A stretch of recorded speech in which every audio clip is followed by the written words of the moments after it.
Assalamualaikum warahmatullahi wabarakatuh. Shalom, Om Swastiastu, Namo Buddhaya, salam kebajikan. Halo Sobat Sains, video ini dibuat untuk memenuhi tugas mata kuliah Kimia Dasar dengan dosen pengampu Ibu Andi Laila Nugrawati, SSI, MSI. Perkenalkan, kami dari kelompok 4. Perkenalkan, nama saya Muhammad Iksanul Haq. Pemateri pertama ada Rosita Jainahu, pemateri kedua Nanda Aulia Diana, pemateri ketiga Bulfita, pemateri keempat Olivia, dan pemateri kelima Muhammad Zakarman. Pada kesempatan kali ini kami akan memaparkan materi dengan judul Sistem Periodik Unsur dengan pengelompokan unsur yaitu logam, non-logam, dan metaloid berdasarkan sifat fisik dan sifat kimianya serta sistem periodik unsur SPDF. Untuk materi pertama yaitu dengan judul pengelompokan unsur berdasarkan sifat fisik dan kimianya yaitu logam, non-logam, serta metaloid. Logam adalah unsur kimia yang memiliki sifat yang kuat liat, keras, dan mampu menghantarkan listrik atau energi panas. Logam juga memiliki titik cair yang tinggi. Selain itu, logam berasal dari biji logam dan untuk mendapatkannya dengan cara penambangan. Sifat fisik dari logam yaitu mengkilap. Mengkilap luster. Permukaan logam memantulkan cahaya sehingga terlihat berkilau. Dapat ditempat dan ditarik. Logam bisa ditempat menjadi lembaran tipis, label, dan tertarik menjadi kawat bus tanpa patah. Konduktor. Logam mampu menghantarkan panas dan listrik dengan baik karena adanya elektron-elektron bebas yang bergerak. Logam. Sifat kimia. Sifat campuran. Metaloid menunjukkan sifat campuran antara logam dan non-logam. Misalnya boron, B, dapat berlaku seperti non-logam dalam beberapa reaksi kimia, tetapi seperti logam dalam kondisi lain. Oksida amfoter. Oksida metaloid dapat bersifat asam maupun basa tergantung pada kondisi reaksi. Contoh logam besi, Fe, emas, Au, tembaga, Cu, aluminium, Al, perak, Ag. Baik, materi selanjutnya yaitu non-logam. Non-logam adalah sebuah unsur kimia yang umumnya tidak memiliki sifat logam yang dominan. Mereka berpisah dari gas tan berwarna seperti hidrogen, hingga padatan mengkilap dengan titik lebur yang tinggi seperti boron. Elektron pada non-logam berperilaku berbeda dari elektron pada logam. Dengan beberapa pengecualian, non-logam tetap pada tempatnya, sehingga non-logam biasanya menjadi konduktor panas dan listrik yang buruk serta rapuh saat berbentuk padat. Baik, saya akan membawakan sifat fisik non-logam, yaitu pertama, tidak mengkilap. Non-logam biasanya tidak memantulkan cahaya sehingga permukaannya tampak kusam. Yang kedua, isolator. Non-logam buruk dalam menghantarkan panas dan listrik. Mereka sering digunakan sebagai bahan isolasi, misalnya plastik dan karet. 3. Rapuh. Jika dalam bentuk padat, non-logam cenderung rapuh dan mudah hancur. 4. Beragam. Fase pada suhu kamar, non-logam dapat berbeda dalam bentuk gas seperti oksigen, nitrogen, cair seperti bromin, atau padat seperti belerang dan karbon. 5. Titik lele dan titik didih rendah. Non-logam biasanya memiliki titik lele dan titik didih yang lebih rendah dibandingkan logam. Selanjutnya sifat kimia. Pertama, membentuk anion.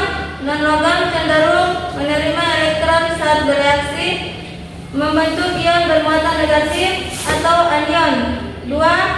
Reaksi dengan oksigen. Non-logam bereaksi dengan oksigen membentuk oksida dan bersifat asam, misalnya karbon dioksida atau CO2 yang terbentuk dari pembakaran karbon. 3. Tidak bereaksi dengan asam.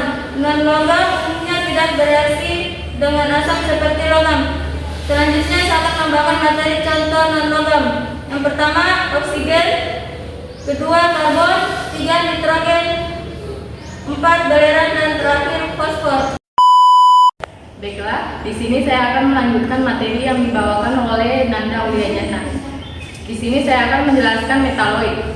Metaloid adalah jenis unsur kimia yang memiliki banyak sifat diantaranya atau yang merupakan campuran logam dan non-logam. Metaloid ini memiliki sifat fisik dan sifat kimia. Sifat fisik yang dimiliki oleh metaloid yang pertama, penampilannya mirip logam, yaitu metaloid memiliki kilat seperti logam tetapi tidak seperti logam. Yang kedua, sifat fisik dari metaloid yaitu semikonduktor. Beberapa metaloid seperti silikon atau dilambangkan dengan Si dapat menghantarkan listrik, tetapi tidak sebaik logam. Oleh karena itu, mereka sering digunakan dalam industri elektronik sebagai semikonduktor. Sifat yang ketiga yaitu kekerasannya menengah. Metaloid biasanya tidak sekeras logam, tetapi juga tidak rapuh seperti non-logam. Sifat kimia pada metaloid. Yang pertama, sifat campuran. Metaloid menunjukkan sifat campuran antara logam dan non-logam. Misalnya boron dengan lambang B dapat berlaku seperti non-logam dalam beberapa reaksi kimia, tetapi seperti logam dan kondisi lainnya. Sifat kimia yang kedua yaitu oksida amfoter, yaitu oksida metaloid dapat bersifat asam maupun basa tergantung pada kondisi reaksi. Di sini saya akan menjelaskan contoh dari metaloid, yaitu silikon dengan lambang Fi, boron dengan lambang B, arsenik dengan lambang As, dan germanium dengan lambang Ge. Baik, untuk tabel perbandingan sifat dapat dilihat di samping. Baik, materi selanjutnya yaitu pembagian unsur-unsur ke dalam periode dan blok SPDF pada tabel periode. Sebelum melanjut pada materi ini, saya ingin menjelaskan beberapa tentang tabel periode. Tabel periode adalah suatu bentuk tabel yang berisi susunan unsur-unsur kimia berdasarkan nomor atom yang dimiliki. Nomor atom yang tersebut berisi sejumlah proton dalam konfigurasi elektron tertentu dengan kesamaan sifat yang dimiliki unsur kimia. Tabel periodik terbagi dalam 4 blok, yaitu S, P, D, dan F. Dalam satu periode atau baris, di bagian kiri itu menunjukkan sifat logam, sedangkan di bagian kanan menunjukkan sifat non-logam. Yang pertama itu ciri-ciri umum unsur dalam blok.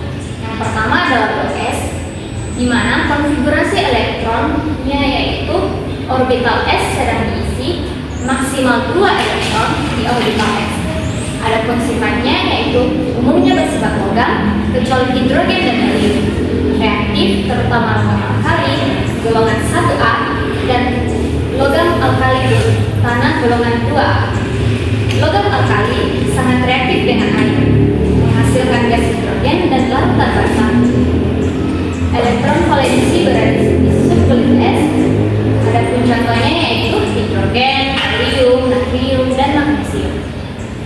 Yang kedua yaitu blok P, di mana konfigurasi elektronnya yaitu orbital P sedang diisi maksimal 6 elektron di orbital P. Adapun sifatnya yaitu mengandung unsur-unsur non-logam, metaloid, dan beberapa logam. Yang kedua termasuk halogen atau golongan 17 dan gas mulia golongan 18. Unsur-unsur dalam blok P sangat bervariasi sifat kimianya. Contohnya gas mulia sangat stabil, halogen sangat reaktif, dan unsur-unsur lain dapat bersifat logam atau metaloid. Non-logam dan metaloid sering memiliki sifat isolator atau semikonduktor. Contohnya oksigen, karbon, klorin, neon, dan aluminium. Yang ketiga yaitu blok D, di mana konfigurasi elektronnya itu orbital D sedang diisi maksimal 10 elektron di orbital D. Adapun sifatnya yaitu mengandung unsur-unsur non-logam, metaloid, dan beberapa logam, termasuk halogen golongan 17, dan gas mulia. Unsur-unsur dalam blok P sangat bervariasi. Sifat kimianya itu gas mulia sangat stabil, halogen sangat reaktif, dan unsur-unsur lain dapat bersifat logam atau metaloid. Non-logam dan metaloid sering memiliki sifat isolator atau semikonduktor. Contohnya oksigen, karbon, klorin, neon, dan aluminium. Yang terakhir yaitu blok F, di mana konfigurasi elektron atau orbital F sedang diisi maksimal 14 elektron di orbital F. Adapun sifatnya yaitu unsur dalam blok ini disebut logam tanah jarang atau lantanida dan aktinida. Sebagian dasar bersifat radioaktif, terutama aktinida, banyak memiliki sifat magnetik kuat seperti neodymium, bersifat logam dan cenderung memiliki titik leleh dan titik didih yang tinggi. Logam lantanida cenderung serupa dalam sifat kimianya karena elektron F tidak banyak mempengaruhi ikatan kimia. Contohnya uranium, thorium, lanthanum, dan neodymium. Oke, untuk perbandingan blok dan periode dalam tabel periodik dapat dilihat pada tabel yang berikut. Baik, materi terakhir yaitu ciri-ciri umum dari unsur dalam masing-masing blok dan periode serta contohnya. Periode adalah baris horizontal dalam tabel periodik. Unsur-unsur dalam satu periode memiliki jumlah kulit elektron yang sama, tetapi sifatnya berubah-ubah secara bertahap dari kiri ke kanan. Yang pada periode pertama yaitu hidrogen dan helium, yang terdiri dari dua unsur saja. Hidrogen dengan lambang unsur H dan helium dengan lambang unsur He, yang hanya memiliki satu kulit elektron yaitu kulit K, yang dimana kulit K ini merupakan kulit utama yang paling mendekati kulit atom atau disebut juga sebagai kulit satu. Hidrogen bersifat non-logam, sangat reaktif, sementara helium adalah gas mulia yang tidak reaktif. Helium adalah suatu unsur kimia dengan lambang He. Periode 2, litium hingga neon, memiliki dua kulit elektron, kulit K dan kulit L, yang dimana kulit K adalah kulit utama dan kulit L adalah kulit kedua setelah kulit K, artinya dia secara bertahap. Yang tadi adalah kulit K adalah kulit utama dan kulit L adalah kulit kedua. Sifat unsur berubah dari logam alkali, litium yang sangat reaktif, hingga gas mulia neon yang sangat stabil. Contohnya litium, berilium, boron, karbon, nitrogen, oksigen, fluorin, dan neon.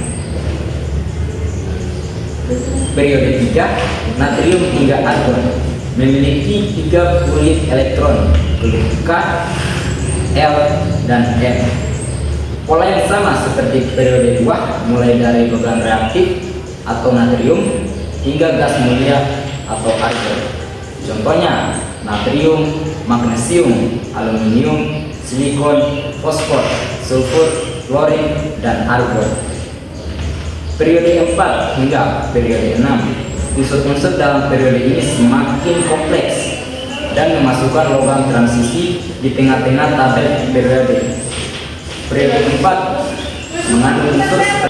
Periode 4 hingga periode 6, unsur-unsur dalam periode ini semakin kompleks dan memasukkan logam transisi di tengah-tengah tabel periode. Periode 4 mengandung unsur seperti kalium, kalsium, serta logam transisi seperti besi dan tembaga.